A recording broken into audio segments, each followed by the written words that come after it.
ആകാശവാണി. നമസ്കാരം. രാജ്യത്തെ വിദ്യാഭ്യാസ മേഖലയിലെ സമഗ്രമായ മാറ്റങ്ങളെയും പരിഷ്കാരങ്ങളെയും സംബന്ധിച്ച് ആകാശവാണി തിരുവനന്തപുരം പ്രാദേശിക വാർത്താ വിഭാഗം അവതരിപ്പിക്കുന്ന പ്രത്യേക ചർച്ചാ പരമ്പരയിലെ രണ്ടാം ഭാഗത്തിലേക്ക് സ്വാഗതം. ചർച്ചയിൽ പങ്കെടുത്ത് സംസാരിക്കുന്നത് ജവഹർ നവോദയ വിദ്യാലയത്തിലെ റിട്ടയർഡ് ചിത്രകലാ അധ്യാപകനും 2020 ദേശീയ അധ്യാപക അവാർഡ് ജേതാവും 2011 ICT ദേശീയ അവാർഡ് ജേതാവുമായ ശ്രീ BS സജികുമാറാണ്. ഒപ്പം ഞാൻ സുധിൻ സൈനുദ്ദീൻ. നമസ്കാരം സാർ. നമസ്തേ. പെൺകുട്ടികളുടെ സംരക്ഷണവും വിദ്യാഭ്യാസവും ഒക്കെ ലക്ഷ്യമിട്ട് കേന്ദ്ര സർക്കാർ ആവിഷ്കരിച്ച ഏറ്റവും പ്രധാനപ്പെട്ട പദ്ധതികളിൽ ഒന്നാണ് ബേട്ടി ബച്ചാവോ ബേട്ടി പഠാവോ.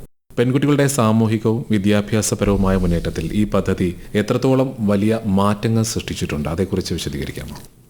BBBP എന്നുള്ള ഒരു സ്കീമിലാണ്, ഷോർട്ട് ഫോമിലാണ് ഇത് അറിയപ്പെടുന്നത്. അതിനകത്ത് എനിക്ക് അടുത്തറിയാവുന്ന 1-2 കാര്യങ്ങൾ.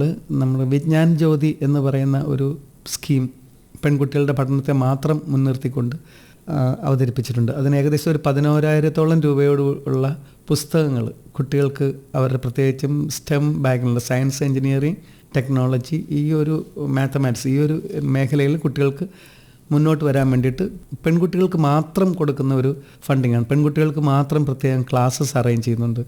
അവർക്ക് വളരെ പ്രൊഫഷണൽ കോളേജുകൾ സന്ദർശിക്കാനും അവിടുത്തെ 1-2 ദിവസം സ്പെൻഡ് ചെയ്തിട്ട് അവിടെ തന്നെ പോയിട്ട് അവിടെ എങ്ങനെയൊക്കെയാണ് ഹയർ സ്റ്റഡീസ് നടത്തുക, ഏതൊക്കെ രീതിയിലുള്ള സിലബസാണ് വർക്കൗട്ട് ചെയ്യുക, അവിടുത്തെ ടീച്ചേഴ്സുമായിട്ടൊക്കെ ഇൻട്രാക്ട് ചെയ്തിട്ട് പ്രൊഫഷണൽ കോളേജുകൾ, IIT അല്ലെങ്കിൽ എഞ്ചിനീയറിംഗ് കോളേജസ്, ഇതുപോലെ പ്രൊഫഷണൽ കോളേജിൽ പോയിട്ട് കുട്ടികൾക്ക് തീർച്ചയായിട്ടും അവർക്ക് കണ്ട് അവിടുത്തെ പഠനം എങ്ങനെയാണെന്ന് മനസ്സിലാക്കിയിട്ട് അവരെ കൂടുതൽ അതിലേക്ക് അടുപ്പിക്കാൻ വേണ്ടിയിട്ട് പെൺകുട്ടികൾക്ക് വേണ്ടി മാത്രം ഫണ്ടിങ് ചെയ്തുകൊണ്ട് ഒരുപാട് പ്രോഗ്രാംസ് നടന്നു. നവോദയ വിദ്യാലയയിലും ഇങ്ങനെ ഒരു സ്കീമുണ്ട്.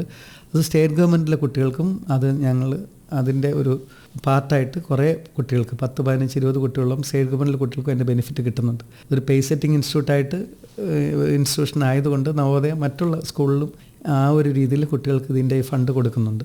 അപ്പോൾ ഏകദേശം ഒരു വർഷം ഒരു 17 ലക്ഷം രൂപയാണ് പെൺകുട്ടികളുടെ മാത്രം എഡ്യൂക്കേഷന് വേണ്ടിയിട്ട് ഒരു നവോദയത്തിൽ കൊടുത്തിരിക്കുന്നത്. അതിനകത്ത് ഏകദേശം ഒരു 10 ലക്ഷം രൂപയോളം ഈ ടെക്സ്റ്റ് ബുക്കിന് വേണ്ടി മാത്രമുള്ള, അവർക്ക് ഇത്രയും പേർക്ക് കൊടുക്കാൻ വേണ്ടിയുള്ള അഡീഷണൽ വലിയ റെഫറൻസ് ബുക്കിന് വേണ്ടി മാത്രമുള്ള ഒരു ഫണ്ടിങ്ങാണ്. അവർക്ക് ഇൻഡിപെൻഡൻ്റായിട്ട് ആ പുസ്തകങ്ങളും കാര്യങ്ങളും എല്ലാം കൊടുക്കുകയും അതിനുള്ള ഒരുപാട് ക്ലാസ്സസ് അറേഞ്ച്, അതിനുള്ള ഫണ്ടിങ് എല്ലാം കൊടുക്കുന്നത് ഈ സെൻട്രൽ സ്കീം വഴിയാണ്. പെൺകുട്ടികൾക്ക് വേണ്ടിയിട്ട് എനിക്ക് തോന്നുന്നു വളരെയധികം ഇമ്പോർട്ടൻസ് കൊടുക്കുന്നുണ്ട് ഈ വിജ്ഞാൻ ജ്യോതി സ്കീമിലൂടെയും ബേട്ടി ബച്ചാവോ ബേട്ടി പഠാവോ എന്നുള്ള സ്കീമിലൂടെ. ഗവേഷണ മേഖലയിൽ ഇന്ത്യ കൂടുതൽ നിക്ഷേപം നടത്തേണ്ടതിൻ്റെ ആവശ്യകത എന്താണെന്ന് വ്യക്തമാക്കാമോ? അല്ല, നിക്ഷേപം നടത്തേണ്ട ആവശ്യകത ഞാൻ ആദ്യം തന്നെ ഒന്ന് പറഞ്ഞിരുന്നു. ഇന്ത്യ ആകെ ഇപ്പം നമ്മുടെ GDP-യിൽ നമുക്കൊരു പക്ഷേ 140 കോടി ജനങ്ങൾ ഉള്ള സ്ഥലത്ത് നമ്മളുടെ GDP-യുടെ ഒരു 6-7% മാത്രമേ നമ്മൾ എഡ്യൂക്കേഷൻ മേഖലയിൽ സ്പെൻഡ് ചെയ്യുന്നുള്ളൂ. പ്രത്യേകിച്ചും റിസർച്ച് സെക്ഷനൊക്കെ ആയിട്ട് കൂടുതൽ പൈസ കൊടുത്തു കഴിയുമ്പോൾ എനിക്ക് വ്യക്തിപരമായിട്ട് പറയാനുള്ളത്, ഒരു പക്ഷേ ഇന്ത്യയിലെ കുട്ടികളുടെ ആ ഒരു ക്രിയേറ്റിവിറ്റിയും അവരുടെ ആ ഒരു ഡെഡിക്കേഷനൊക്കെ വെച്ച് കണക്കാക്കി നോക്കുമ്പോൾ ഒരു പക്ഷേ മറ്റേതൊരു രാജ്യത്തിലും നമ്മളിപ്പോഴറിയാം, ഏതൊരു ഇപ്പോൾ IT സെക്ടറിലായാലും അല്ലാതുള്ള ഏതെങ്കിലും എഞ്ചിനീയറിംഗ് സെക്ടറിലായാലും ഇന്ത്യയിൽ നമ്മളുടെ വിദ്യാർത്ഥികൾ ഒട്ടും പിന്നിലല്ലോ. ഒരുപാട് വണ്ടേഴ്സ് അവർ ലോകത്തിൽ, നമ്മളിപ്പോൾ ഏത് മൾട്ടിനാഷണൽ കമ്പനി എടുത്തു കഴിഞ്ഞാൽ അതിൻ്റെ ഒരു CEO അല്ലെ അതുമായിട്ട് ടോപ്പ് തലത്തിൽ നിൽക്കുന്ന ഒരാളോ ഒരു ഇന്ത്യക്കാരൻ അവിടെ ഉണ്ടായിരിക്കും. അപ്പോൾ ഒരുപക്ഷെ അവരൊക്കെ പുറത്തേക്ക് പോകുന്നത് നമ്മളുടെ ഇവിടുത്തെ ഇത്രയധികം ആൾക്കാരെ മാനേജ് ചെയ്യാനുള്ള ഒരു ഫിനാൻഷ്യൽ പരിമിതി കൊണ്ടും അതിനകത്ത് കുറച്ചുകൂടെ കംഫർട്ടബിൾ ലൈഫൊക്കെ കിട്ടുന്നതുകൊണ്ടായിരിക്കാം. പക്ഷേ ആ ഒരു എഫേർട്ട് നമ്മൾ ഇന്ത്യയിൽ തന്നെ എടുത്തു കഴിഞ്ഞാൽ എനിക്ക് തോന്നുന്നു വളരെ സ്പീഡിൽ തന്നെ ഇന്ത്യയിലെ കുട്ടികൾക്ക് അവരുടെ സ്കില്ല് ഡെവലപ്പ് ചെയ്ത് ഇവിടെ തന്നെ ലോകത്തിന് തന്നെ മാതൃകയാവുന്ന രീതിയിൽ എന്ത് കാര്യവും ചെയ്യാൻ പറ്റുന്ന ഒരു വളർച്ചയിലേക്ക് ഇന്ത്യയെ നയിക്കാൻ ഈ റിസർച്ചിന് പറ്റും. കൂടുതൽ ഫിനാൻഷ്യൽ സപ്പോർട്ടും ഗവൺമെൻറ് സ്കീംസും ഇതിലേക്ക് വന്നാൽ നമ്മുടെ ഭാരതത്തിലെ കുട്ടികൾക്ക് ഏത് തലം വരെ വേണമെങ്കിലും ഉയർത്തി നമ്മുടെ രാജ്യത്തിനെ കൊണ്ടുപോകാനും നമ്മുടെ GDP തന്നെ വളർത്തിയെടുക്കാനൊക്കെ സാധിക്കുമെന്നാണ് എൻ്റെ ഒരു കാഴ്ചപ്പാട്. ഈ വിദേശ രാജ്യങ്ങളിലൊക്കെ ഗവേഷണത്തിന് പോകുന്ന കുട്ടികളുണ്ട്. അപ്പോൾ അതിന് എന്തെല്ലാം സൗകര്യങ്ങൾ ഇന്ന് നമ്മുടെ രാജ്യത്ത് നിലവിലുണ്ട്? വിദേശ രാജ്യങ്ങളിലേക്ക് സാധാരണഗതിക്ക് പോകുമ്പോൾ എംബസി വഴി നമുക്ക് സപ്പോർട്ട് ചെയ്തിട്ട് ഇപ്പോൾ UKRI പ്രോഗ്രാമിൽ ഞാൻ പുറത്ത് പോയിട്ടുണ്ട്. ബ്രിട്ടീഷ് ഇന്ത്യ ആയിട്ട് കണക്ട് ചെയ്തുകൊണ്ടാണ് UK India research initiative program. അപ്പോൾ നമ്മളുടെ ഇവിടെ ജപ്പാനിലും ഇതേപോലെയുള്ള പ്രോഗ്രാംസ് ഉണ്ട്. അപ്പോൾ അതിൽ കുട്ടികൾ പോയി കഴിയുമ്പോൾ ഫ്രീ ഓഫ് കോസ്റ്റിൽ നമുക്ക് അവിടെ പോയിട്ട് അവിടുത്തെ കാര്യങ്ങൾ കണ്ട് മനസ്സിലാക്കുകയും അവിടുത്തെ പഠന രീതികളും ഒക്കെ പലപ്പോഴും എനിക്ക് തോന്നിയിട്ടുള്ളൊരു കാര്യം വെച്ച് കഴിഞ്ഞാൽ ഇവിടുത്തെ നമ്മുടെ രാജ്യത്തെ ഒരു കുട്ടികളുടെ പോപ്പുലേഷൻ വെച്ച് കണക്കാക്കുമ്പോൾ അവർ അത്രത്തോളം സീരിയസ് ആയിട്ട് ഒന്നും അല്ല. നമ്മൾ ഇന്ത്യ കുട്ടികളെ വളരെ അവർ തന്നെ എൻ്റെ അടുത്ത് പറഞ്ഞ് നിങ്ങളുടെ കുട്ടികൾ വളരെ ഇൻ്റലിജൻ്റ് ആണ്, ക്രിയേറ്റീവ് ആണെന്നുള്ളൊരു കാഴ്ചപ്പാടാണ് ഞാൻ UK പോയപ്പോൾ അവിടുത്തെ കുട്ടികൾ പറഞ്ഞു. ഇന്ത്യൻ സ്റ്റുഡൻസ് വളരെ ക്രിയേറ്റീവ് ആണ്.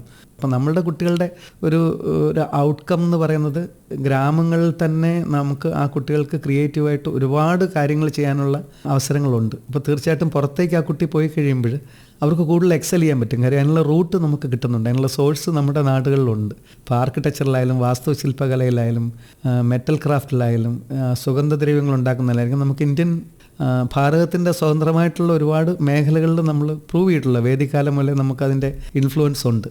അപ്പോൾ തിരിച്ചും ഇന്നത്തെ ആധുനിക ടെക്നോളജിയുമായിട്ട് അത് കണക്ട് ചെയ്ത് കഴിയുമ്പോൾ പുറത്ത് ചെല്ലുമ്പോൾ ആ കുട്ടിക്ക് തീർച്ചയായിട്ടും ഏത് മേഖലയിലായാലും അവർക്ക് ഒരുപാട് എക്സൽ ചെയ്യാനായിട്ടാണ് സാധ്യതയുള്ളത്. ഒരുപാട് കുട്ടികൾ പുറത്ത് പോയിട്ട് റിസർച്ച് എടുക്കുകയും അവർക്ക് അതിനുള്ള ഫിനാൻഷ്യൽ സ്കോളർഷിപ്പോടുകൂടി 25 ലക്ഷം രൂപ 50 ലക്ഷം രൂപയൊക്കെയുള്ള രീതിയിൽ സ്കോളർഷിപ്പ് എംബസി വഴിയൊക്കെ കണക്ട് ചെയ്തിട്ട് അവർ കോമ്പറ്റ് ചെയ്ത് തന്നെ മുമ്പോട്ട് പോകുന്നുണ്ട്. ഇപ്പോൾ ഞാൻ നവോദയ വിദ്യാലയത്തിന് ധാരാളം കുട്ടികൾ പുറത്ത് പോയിട്ട് റിസർച്ച് ചെയ്തിട്ട് അവർ സ്കോളർഷിപ്പോടുകൂടി പഠിക്കുന്നുണ്ട്. വളരെ പിന്നോക്കം നിന്ന കുട്ടികൾ, നവോദയയിൽ 70% കുട്ടികൾ റൂറൽ ബാക്ക്ഗ്രൗണ്ടിൽ നിന്ന് വരുന്ന കുട്ടികളാണ്. അപ്പോൾ പഠന മികവിലൂടെ മുമ്പോട്ട് വരുന്ന കുട്ടികൾക്ക് തീർച്ചയായിട്ടും വിദേശ പഠനത്തിൽ കുറേയധികം സപ്പോർട്ട് നമുക്കുണ്ട്. അപ്പോൾ തീർച്ചയായിട്ടും ഇത്തരത്തിൽ പുറം രാജ്യങ്ങളിലേക്കൊക്കെ പോകുമ്പോൾ നമുക്ക് കുറച്ചുകൂടി എക്സ്പോഷർ കിട്ടുകയാണ്, ഗ്ലോബലി നമുക്ക് കണക്ടിവിറ്റി ഉണ്ടാവുകയാണ്. സർ, ഈ ഡ്രോൺ ടെക്നോളജി, ആർട്ടിഫിഷ്യൽ ഇൻ്റലിജൻസ് തുടങ്ങിയ പുതിയ മേഖലകളിൽ വിദ്യാർത്ഥികൾക്ക് പരിശീലനം നൽകുന്നതിൽ PM കൗശൽ വികാസ് യോജന എന്ന് പറയുന്ന പദ്ധതി അതിൻ്റെ പങ്ക് എത്രത്തോളമാണ്? അത് ഞാൻ തേർഡ് ആനിവേഴ്സറി NEP 2020 ഡൽഹിയിൽ വെച്ച് നടന്നതിന് ഞാനൊരു ഡെലിഗേറ്റ് ആയിരുന്നു. അപ്പോൾ നമ്മളുടെ ഇവിടെ തന്നെയുള്ള IIT-യിലും ഒക്കെ പഠിക്കുന്ന കുട്ടികൾ വളരെ കൃത്യമായ രീതിയിൽ 5Gയിൽ തന്നെ നമ്മൾ പ്രവർത്തിപ്പിക്കാവുന്ന ഡ്രോൺസും കാര്യങ്ങളും എല്ലാം ഉണ്ടാക്കി വളരെ ഹെൽപ്ഫുള്ളാണ്. ഇപ്പോൾ നവോദയ വിദ്യാലയങ്ങളിലും റോബോട്ടിക്സ് നമ്മൾ അഡീഷണൽ ഒരു കോഴ്സായിട്ട് ചെയ്യുന്നുണ്ട്. കുട്ടികളത് പ്രത്യേകിച്ച് അടൽ തിങ്കറിംഗ് ലാബ് എന്ന് പറയുന്നത് ഗവൺമെൻറ് സ്കൂളിൽ ഒരുപാട് സ്കൂളുകൾ അടൽ തിങ്കറിംഗ് ലാബുണ്ട്. കുട്ടികൾക്ക് ഡിജിറ്റലൈസ് ചെയ്തുകൊണ്ട് അവർക്ക് കാര്യങ്ങൾ റോബോട്ടിക്സിൻ്റെ ബേസിക് കൊടുത്തുകൊണ്ട് പല കാര്യങ്ങളും അവരെ കൊണ്ട് അസംബിൾ ചെയ്ച്ച് പോകുന്നു. അത് ഈ കാലഘട്ടത്തിൻ്റെ ഒരു ആവശ്യം കൂടിയാണ്. കാര്യം AI ഒക്കെ കാലഘട്ടത്തിൽ ശരിക്കും പറഞ്ഞാൽ നമുക്ക് ടീച്ചേഴ്സിനേക്കാളും ഒരുപക്ഷെ അത് ഫാസ്റ്റ് മൂവിങ് ആയിട്ടും ടെക്നോളജി മനസ്സിലാക്കി വരുന്നത് ഇന്നത്തെ കൊച്ചു കുട്ടികളാണ്. കാരണം വെച്ചാൽ അവരുടെ ഒരു പ്ലേയിങ് ടൂളാണ് മൊബൈൽ ഫോണും ഒക്കെ. അപ്പോൾ തീർച്ചയായിട്ടും ഇപ്പം NCERT-യും CIT ഒക്കെ റിസർച്ച് ചെയ്യുമ്പോൾ അവർ കൂടുതൽ വാച്ച് ചെയ്യുന്നത് കുട്ടികൾ കൂടുതലും സോഷ്യൽ മീഡിയ, ഇൻസ്റ്റാഗ്രാം, ഫേസ്ബുക്ക് ഇതുപോലെയുള്ള സോഷ്യൽ മീഡിയ പ്ലാറ്റ്ഫോംസിൽ അവർ സജീവമായതുകൊണ്ട് അവരുടെ പല ചാനലുകളും എഡ്യൂക്കേഷൻ സംബന്ധമായിട്ടുള്ള പല വിവരങ്ങളും ഷെയർ ചെയ്യുന്നത് സോഷ്യൽ മീഡിയ പ്ലാറ്റ്ഫോമിൽ കൂടാണ്. കാരണം കുട്ടികൾ കൂടുതൽ വായനയുടെ രീതി ഒന്ന് മാറിയെന്നാണ് കണക്കാക്കപ്പെടുന്നത്. പണ്ട് പുസ്തകങ്ങൾ വായിക്കുമ്പോൾ വളരെ ക്വിക്കായിട്ട് അവർ വിഷ്വൽസ് കണ്ടുകൊണ്ട് കാര്യങ്ങൾ അറിയുന്ന ഒരു രീതിയിലേക്ക് ഒരു മാറ്റമുണ്ട്. അപ്പോൾ തീർച്ചയായിട്ടും അത് നമ്മൾ പ്രയോജനപ്പെടുത്തി കഴിഞ്ഞാൽ പുതിയ കാലഘട്ടത്തിനനുസരിച്ച് നോളജിനെ കൂടുതൽ അറിയാൻ വേണ്ടിയിട്ട് അത് ഉപയോഗിക്കും. എന്താണ് PM വിദ്യാ പദ്ധതി? ഗ്രാമീണ വിദ്യാർത്ഥികൾക്ക് ഈ പദ്ധതി എത്തരത്തിലാണ് പ്രയോജനപ്പെടുന്നത്? PM വിദ്യാ പദ്ധതി എന്ന് പറഞ്ഞാൽ നമുക്ക് ഡിജിറ്റൽ പ്ലാറ്റ്ഫോംസിലൂടെ ഭാരതത്തിലുടനീളമുള്ള കുട്ടികളെ, ഇത് മറ്റ് ട്യൂഷനോ മറ്റുള്ള കാര്യങ്ങളോ കോഴ്സിനോ ഒന്നും പോകാൻ ഒക്കാത്ത ഒരു കുട്ടികളെ സംബന്ധിച്ചിടത്തോളം അവർക്ക് നമ്മുടെ ഇന്നത്തെ സാധ്യതകൾ ഉപയോഗിച്ചുകൊണ്ട് സോഷ്യൽ മീഡിയ പ്ലാറ്റ്ഫോമിനൊക്കെ ഉപരിയായിട്ട് തന്നെ റേഡിയോ അല്ലെങ്കിൽ TV മാധ്യമങ്ങളിലൂടെയും അതുപോലെ ചില ഇതൊന്നും ഇല്ലാത്ത സ്ഥലങ്ങളിൽ CD പോലുള്ള റൈറ്റ് ചെയ്തിട്ട് കൊടുത്തിട്ട്, കാര്യം പല സ്കൂളിലും ചിലപ്പോൾ ഇൻ്റർനെറ്റിൻ്റെ ഫെസിലിറ്റി ഇല്ലാത്ത സ്കൂളിൽ മറ്റുള്ള ഗ്രാമപ്രദേശങ്ങളിലൊക്കെ അവർക്ക് TVയോ അല്ലെങ്കിൽ കമ്പ്യൂട്ടറോ കൊടുത്തതിന് ശേഷം CD ഒക്കെ ഇട്ടിട്ട് അവർക്കതിനെ അവരിലേക്ക് എത്തിക്കാൻ വേണ്ടിയിട്ടുള്ള വളരെ വലിയ ഒരു പ്രോജക്റ്റാണ് central institute of education technology develop ചെയ്തിട്ടുള്ളത്. അപ്പോൾ അതിനകത്ത് നമുക്ക് പറയാനുള്ളത് സ്വയം എന്ന് പറയുന്ന ഒരു പ്ലാറ്റ്ഫോമിനകത്തോടെ ഒരുപാട് കോഴ്സ് നടത്തുന്നുണ്ട്. NIOS-നകത്തോടെ ഓപ്പൺ സ്കൂളിംഗ് ആയിട്ട് നടത്തുന്നുണ്ട്.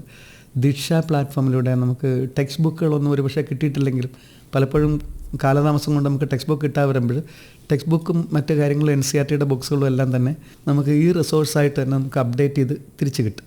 നമുക്ക് ആ പ്ലാറ്റ്ഫോമിലേക്ക് കിട്ടും. അതുപോലെ യൂട്യൂബ് ചാനൽ വഴി നമുക്ക് മൊബൈൽ ഫോണിൻ്റെ സാധ്യതകൾ ഉപയോഗിച്ചുകൊണ്ട് ഇപ്പോൾ കമ്പ്യൂട്ടറൊന്നും വീട്ടിലില്ലെങ്കിൽ തന്നെ ധാരാളം എല്ലാവരുടെയും കയ്യിൽ വളരെ സുപരിചിതമായിട്ടുള്ള സ്മാർട്ട് ഫോൺസ് ഉണ്ട്. അപ്പോൾ ആ സ്മാർട്ട് ഫോണിൽ കൂടെ തന്നെ നമുക്ക് പല കാര്യങ്ങളും ഓൺലൈനായിട്ട് ക്ലാസ്സിൽ നമുക്കിഷ്ടമുള്ള സമയത്ത് ചെയ്യാൻ വേണ്ടിയിട്ട് UGC പ്രോഗ്രാംസ് ഒക്കെ ചെയ്യുന്ന രീതിയിൽ കൂടെ തന്നെ ഈ ക്ലാസ്സുകൾ എക്സ്പേർട്സിനെ വിളിച്ചിട്ട് ഓരോ ലെസണും നന്നായിട്ട് പ്ലാൻ ചെയ്തിട്ട് അതിൻ്റെ എക്സ്പെരിമെൻ്റൽസ് ഒക്കെ കാണിച്ചിട്ട് അത് എങ്ങനെയാണെന്ന് വിശദീകരിക്കുന്ന ധാരാളം പ്രോജക്റ്റുകൾ ഉൾപ്പെടുത്തിയിട്ടുണ്ട്. വളരെയധികം സഹായകമാണ് ഈ വിദ്യാ പ്ലാറ്റ്ഫോമിലൂടെ നമുക്ക് കിട്ടിക്കൊണ്ടിരിക്കുന്നത്. PM വിദ്യ എന്ന് പറയുന്നത് എനിക്ക് തോന്നുന്നു ടൈം ബോണ്ടായിട്ട് ഇത്രയധികം ഡിജിറ്റൽ പ്ലാറ്റ്ഫോംസ് ഡെവലപ്പ് ചെയ്തിട്ടുള്ള ഒരു കാലഘട്ടത്തിന് മുമ്പുണ്ടായിട്ടുണ്ടോ എന്നുള്ള കാര്യത്തിൽ സംശയമാണ്. വളരെയധികം റഷ് ചെയ്താണ് പല പ്രോജക്റ്റുകളും ചെയ്തു തീർക്കേണ്ടി വന്നിട്ടുള്ളത്. അപ്പോൾ അത് കുട്ടികളെ സംബന്ധിച്ചിടത്തോളം ഒരുപാട് ഹെൽപ്ഫുള്ളാണ്. പഠിക്കുന്ന പല കാര്യങ്ങളും നമുക്ക് എക്സ്പെരിമെൻറ്റ്സിൻ്റെയൊക്കെ തന്നെ ആനിമേഷനോടുകൂടി തന്നെ നല്ല രീതിയിൽ ഇന്ത്യയിലെ തന്നെ മികച്ച ടീച്ചേഴ്സിനെ കൊണ്ടാണ് പല ക്ലാസ്സുകളും ഒരു റെക്കോർഡ് ചെയ്ത് അയച്ചിട്ടുള്ളത്. പുതിയ പാഠ്യപദ്ധതിയിൽ കലാവിദ്യാഭ്യാസത്തിന് വലിയ മുൻതൂക്കമാണ് നൽകിയിട്ടുള്ളത്. ആർട്ട് ഇൻ്റഗ്രേറ്റഡ് ലേണിംഗ് എന്നതിനെ പറ്റി വിശദീകരിക്കാമോ? ബേസിക്കലി ഞാനൊരു ചിത്രകലാ അധ്യാപകനാണ്. ഇത് ആർട്ട് ഇൻ്റഗ്രേഷനിലെ ഒരു സുവർണ്ണ കാലഘട്ടമാണെന്ന് എനിക്ക് പറയാൻ പറ്റും. കാരണം വെച്ച് കഴിഞ്ഞാൽ അപ്പോൾ ഈ ഒരു കാലഘട്ടത്തിൽ ചിത്രകല എന്ന് പറയുമ്പോൾ ഒരു ഇൻ്റർ ഡിസിപ്ലിനായിട്ടാണ് അതിനെ കാണുക. നമുക്ക് പല കാലഘട്ട ജീവിതത്തിൽ ഒരു കാഴ്ചപ്പാടിലുണ്ടാകുന്ന ഒരു ഡിസിപ്ലിൻ നമ്മൾ ഓരോ കാര്യങ്ങളും നോക്കി കാണുമ്പോൾ, ഇപ്പം മാത്സിൽ എങ്ങനെ ആർട്ട് ഇൻ്റഗ്രേറ്റ് ചെയ്യാം എന്ന് പറയുമ്പോൾ സാധാരണഗതിക്ക് മാത്സ് ടീച്ചേഴ്സിന് ഒരു പക്ഷേ തോന്നിയേക്കും മാത്സിൽ എന്താണ് ഈ ആർട്ടിൻ്റെ ഏത് തലമാണ് ഉപയോഗിക്കുന്നത്. പലപ്പോഴും നമ്മൾ ആർട്ട് ഇൻ്റഗ്രേഷൻ എന്ന് പറയുമ്പോൾ കുട്ടികളുടെ ഒരു കാര്യം ക്ലാസ് റൂമിൽ പഠിപ്പിക്കുമ്പോൾ ടീച്ചേഴ്സ് നേരിടുന്ന ഒരു വലിയ ബുദ്ധിമുട്ട് ഒരു 30-35 മിനിറ്റ്സ് കഴിയുമ്പോൾ തന്നെ കുട്ടികൾ കുറച്ചൊന്ന് ബോറടിക്കുന്ന ഒരു അവസ്ഥ കാണാറുണ്ട് ക്ലാസ്സുകളിൽ. അപ്പോൾ ആ ഒരു വിരസത ഒഴിവാക്കാൻ വേണ്ടിയിട്ട് കലയുടെ മാധ്യമം ഉപയോഗിക്കുക എന്നുള്ളതാണ്. കാരണം അത് ചിലപ്പോൾ പപ്പട്രി ഷോ ആയിരിക്കാം, ചിലപ്പോൾ വീഡിയോ പ്രസൻറ്റേഷൻ ആയിരിക്കാം, ചിലപ്പോൾ ഏതെങ്കിലും ഗെയിം വഴിയായിരിക്കാം, അല്ലെങ്കിൽ ചില സമയങ്ങളിൽ പസിൽസ് ക്വിസ് ഒക്കെ ആയിട്ട് പല പല രീതിയിൽ കൂടെ നമ്മൾ ചില സമയങ്ങളിൽ ചെറിയ സോളോ സോങ് വഴി അവതരിപ്പിക്കാം, ഇൻ്റഗ്രേറ്റ്. ഇപ്പോൾ ഈ തരത്തിൽ കലയുടെ മാധ്യമത്തിലൂടെ കുട്ടികളെ പഠിപ്പിക്കുമ്പോൾ ഏത് കാര്യത്തെയും വളരെ ലളിതമായ രീതിയിൽ കമ്മ്യൂണിക്കേറ്റ് ചെയ്യാനും ഒരു വിഷ്വൽ കമ്മ്യൂണിക്കേഷനോടെ ഉണ്ടാകുന്നുണ്ട്. നമ്മുടെ രാജ്യത്തെ ഒരു ഗ്ലോബൽ നോളജ് സൂപ്പർ പവറാക്കി മാറ്റാൻ നിലവിൽ നമുക്കുള്ള വിദ്യാഭ്യാസ പരിഷ്കാരങ്ങൾ മതിയാകുമോ എന്നുള്ളതാണ് അവസാനത്തെ ചോദ്യം. നമ്മുടെ രാജ്യത്തെ ഒരു ഗ്ലോബൽ സൂപ്പർ പവറാക്കി മാറ്റുക എന്ന് പറഞ്ഞു കഴിയുമ്പോൾ അതിനകത്ത് നമ്മൾ ചിന്തിക്കാനുള്ള ഓരോ വ്യക്തിയുടെയും ഓരോ കുട്ടിയുടെയും കോൺട്രിബ്യൂഷൻസ് വളരെ ഇമ്പോർട്ടൻ്റ് ആണ്. അപ്പോൾ ഓരോ കുട്ടിയും ക്രിയേറ്റീവായിട്ട് നമ്മുടെ നാടിന് വേണ്ടിയിട്ട് നമ്മുടെ രാജ്യത്തിന് വേണ്ടിയിട്ട് എന്തെങ്കിലുമൊക്കെ കോൺട്രിബ്യൂട്ട് ചെയ്യാനുള്ള അവസരങ്ങൾ നമ്മുടെ നാട്ടിൽ തന്നെ ഉണ്ടാകുക എന്നുള്ള ഒരു രീതികൾ ആത്മനിർഭർ ഭാരതൊക്കെ പോലുള്ള സ്കീംസൊക്കെ വന്നേക്കും നമ്മൾ സെൽഫ് സഫിഷ്യൻ്റ് ആവാൻ വേണ്ടിയിട്ടാണ്. തീർച്ചയായിട്ടും എനിക്ക് തോന്നുന്നു ഈ ഒരു വിദ്യാഭ്യാസ നയം വളരെയധികം ഹെൽപ്ഫുള്ളാണ്. ഭാവിക്ക് അനുയോജ്യമായ രീതിയിൽ ഒരു കുട്ടിയുടെ വ്യക്തിത്വത്തെ വളർത്തിയെടുക്കാൻ വേണ്ടിയിട്ട് ഗവൺമെൻറ് കൊടുക്കുന്ന ഈ ഒരു സപ്പോർട്ട് ശരിക്കും ഉപയോഗപ്പെടുത്തുന്ന രീതിയിൽ എനിക്ക് തോന്നുന്നു കുറച്ചുകൂടെയൊക്കെ ഒരു ട്രെയിനിങ്ങും മറ്റുള്ള കാര്യങ്ങളൊക്കെ അതിൻ്റെ ഹെഡ് ഓഫ് ദി ഇൻസ്റ്റിറ്റ്യൂഷനൊക്കെ കൊടുക്കേണ്ട ഒരു ആവശ്യകതയും കൂടി പ്രാക്ടിക്കലായിട്ട് കാണുന്നുണ്ട്. ഇൻഫ്രാസ്ട്രക്ചറൊക്കെ എങ്കിൽ തന്നെ ഇത് റൈറ്റ് ഡയറക്ഷനിലാണ് ഈ ഒരു മൂവ്മെൻ്റ് എന്നുള്ളതാണ് എനിക്ക് മനസ്സിലാക്കാൻ കഴിഞ്ഞിട്ടുള്ള കാര്യം. ഒരുപാട് പുതിയ കാര്യങ്ങൾ നമ്മുടെ കുട്ടികൾ നമ്മുടെ യങ് ജനറേഷന് വളരെ ഫാസ്റ്റായിട്ട് തന്നെ അവർ ചെയ്തു വരുന്നുണ്ട്. ഭാവിക്കത് തീർച്ചയായിട്ടും ഇന്ത്യയെ നമ്മൾ ഉദ്ദേശിക്കുന്ന ആ ഒരു കാഴ്ചപ്പാടിലേക്ക് എത്തിക്കാൻ വളരെ ഉപകാരപ്പെടുമെന്നാണ് എനിക്ക് മനസ്സിലാക്കാൻ കഴിഞ്ഞിട്ടുള്ളത്. രാജ്യത്തെ വിദ്യാഭ്യാസ മേഖലയിലെ സമഗ്രമായ മാറ്റങ്ങളെയും പരിഷ്കാരങ്ങളെയും സംബന്ധിച്ച് ആകാശവാണി തിരുവനന്തപുരം പ്രാദേശിക വാർത്താ വിഭാഗം തയ്യാറാക്കിയ പ്രത്യേക ചർച്ച അവസാനിക്കുന്നു. ചർച്ചയിൽ പങ്കെടുത്ത് സംസാരിച്ച VS സജികുമാർ സാറിന് നന്ദി. ഏകോപനം സ്മിതി M. പളുരുത്തി. നിർവഹണ സഹായം കൃഷ്ണ പ്രകൃതി ക്രിസ്റ്റഫർ.